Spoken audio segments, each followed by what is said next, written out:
வணக்கம். இன்றைக்கி ஜானஸ் கிச்சனில் இட்லி தோசைக்கெலாம் சைட் டிஷ்ஷாக ஒரு தக்காளி குழம்பு செய்யலாம். கடாயில் ஒரு டேபிள் ஸ்பூன் எண்ணெய் ஊற்றிருக்கேன்.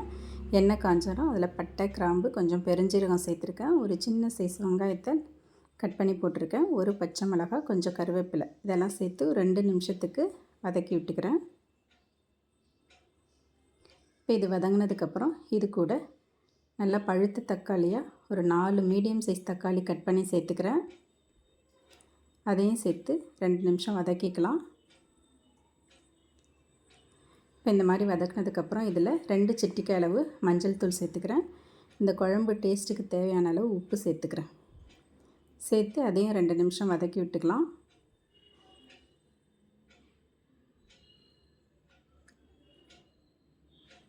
இப்போ இது கூட கொத்தமல்லி தூள் சேர்த்துக்கிறேன். 1/2 டேபிள் ஸ்பூன் அளவு சேர்த்துக்கிறேன். சேர்த்துட்டு நல்லா கலந்து விட்டுடலாம். இந்த மாதிரி கலந்து விட்டுட்டு இதை மூடி போட்டு மீடியம் ஃப்ளேமில் ஒரு 3 நிமிஷத்துக்கு விட்டுடலாம். அதுக்குள்ளே ஒரு பேஸ்ட்டு ரெடி பண்ணிக்கலாம்.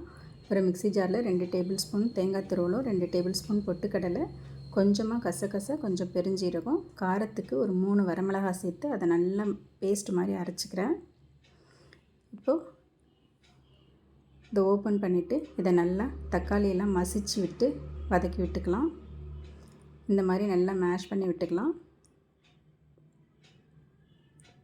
இப்போ இது கூட நம்ம அரைச்சி வச்ச அந்த பேஸ்ட்டை சேர்த்துக்கலாம். மிக்ஸி ஜாரை கழுவி கொஞ்சமாக தண்ணி சேர்த்துக்கிறேன். சேர்த்துட்டு கலந்து விட்டுக்கலாம். இது கொஞ்சம் திக்காக இருக்கிறதுனால இன்னும் கூட கொஞ்சம் தண்ணி சேர்த்துக்கலாம். நமக்கு தேவையான அளவுக்கு தண்ணி சேர்த்து நல்லா கலந்து விட்டுடலாம்.